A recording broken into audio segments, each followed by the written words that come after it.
Hi everyone, and welcome to today's webcast.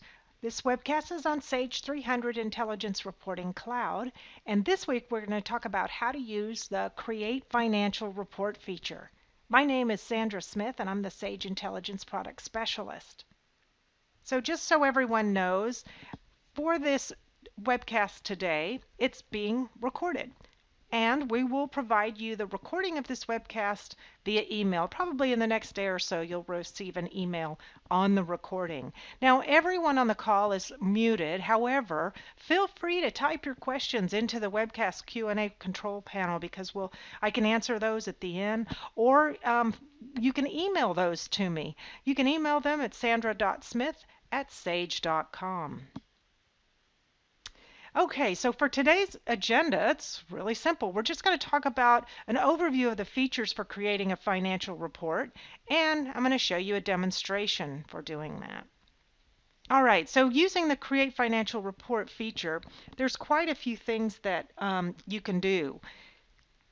So we've provided these features so that you can create the report from scratch.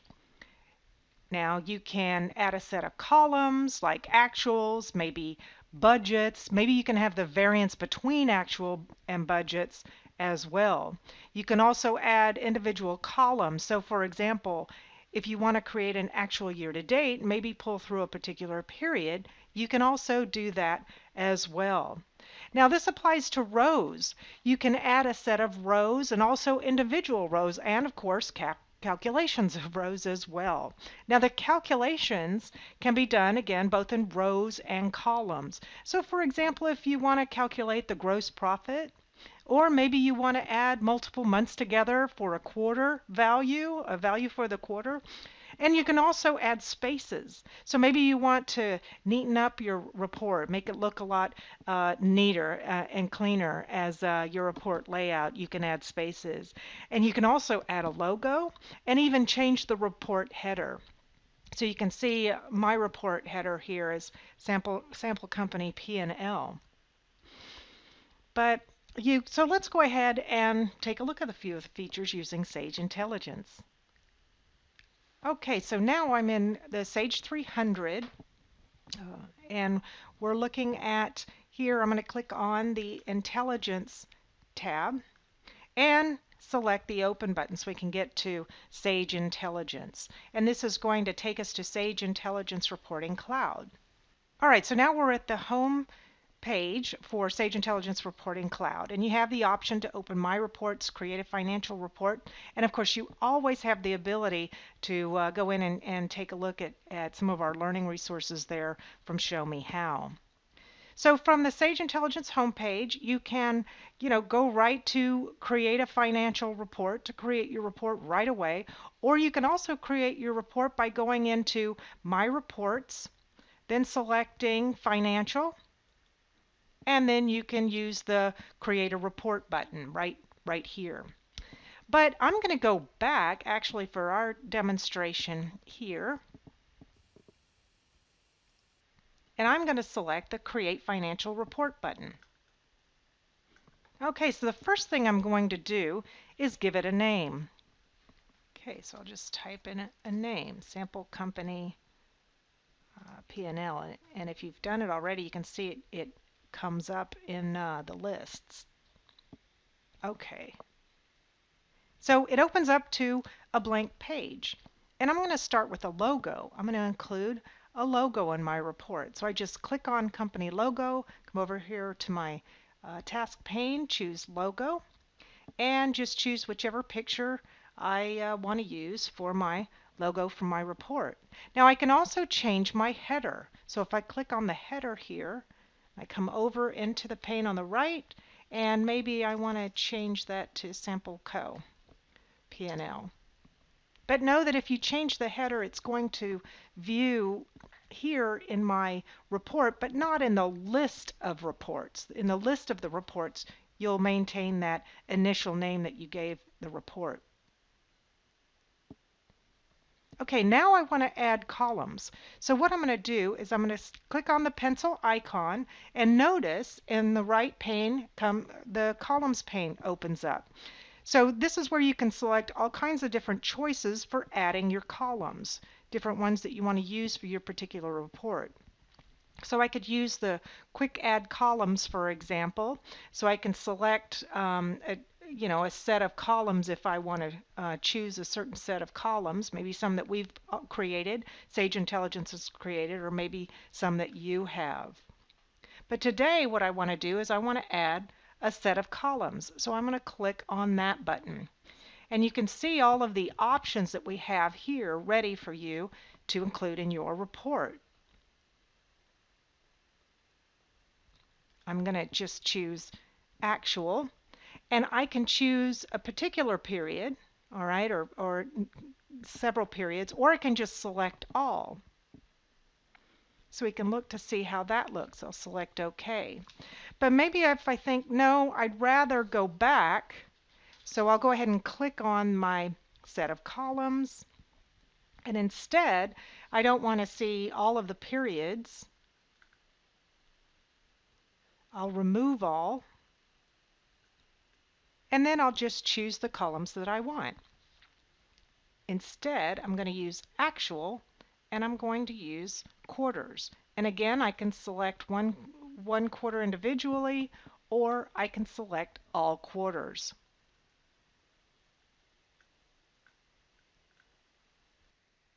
So I'll just select OK, and there are all my columns. I have my quarters, actual quarter 1, 2, 3, and 4. Now I can also add an individual column. So I'll select Add a Column. And notice it's displayed as New Column. So I'll need to change the header name. So what I'm going to do is I'm going to name it Year to Date Actual. Okay, now for the column type, I'm going to leave it as Amount. And from the Amount drop-down, I'm going to choose Actual Year to Date. And since I want to see the current actual year to date, I'll select period 13. This will automatically summarize whatever's been populated.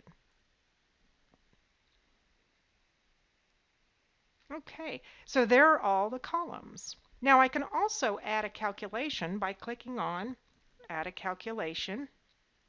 Okay, and I'll click on actual Q1 to summarize all of them, plus actual Q2 plus Q3 and Q4. All right, and once again, I need to rename it. So I'll rename it Year to Date Quarter 1 through Quarter 4. All right, select OK. Now this is proving that it's the actual year to date since it's pulling on quarter 13. All right, now let's go ahead and do the rows. So just as I did with the columns, I'm going to click on the pencil icon, which opens the pane, and I want to add a set of rows. Now you can see there's a few options for adding the set of rows. I can choose my accounts, my group category using my group category code, or account groups using the account group code.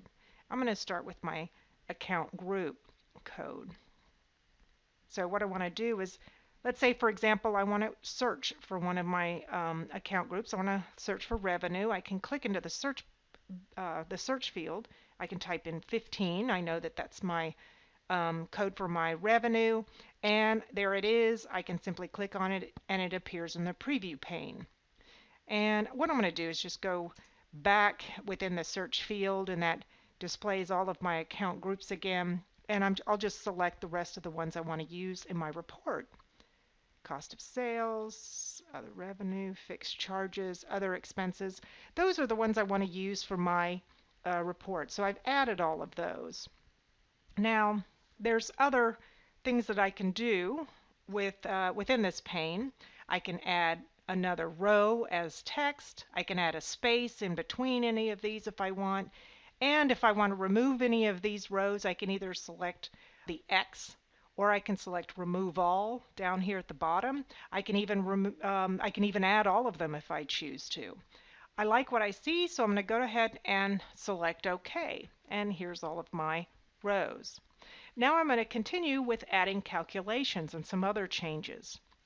All right, so the first calculation I want to add is gross profit. So I'll just select add a calculation.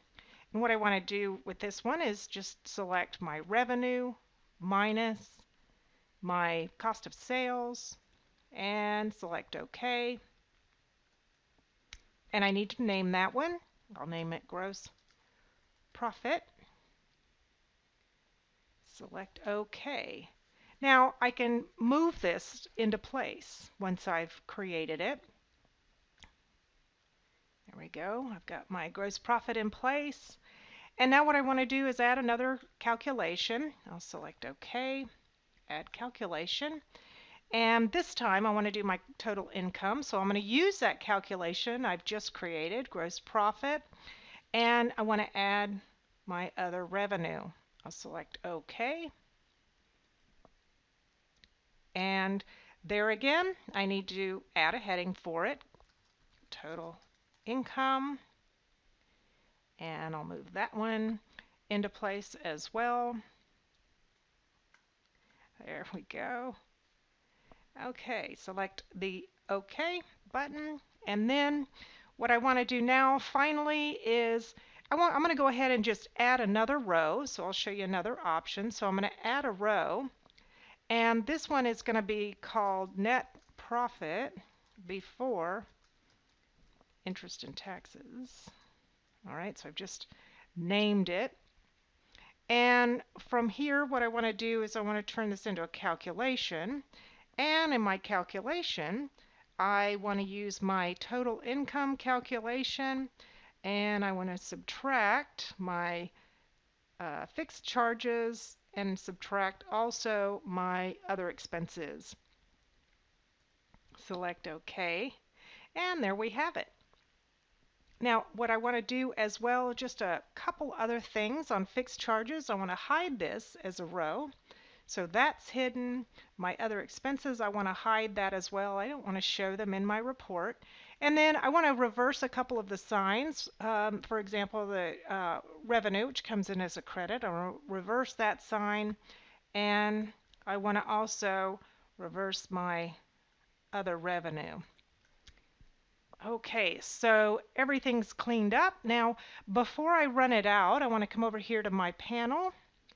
And I want to do a few things. There's first of all the settings. I'm going to click on settings.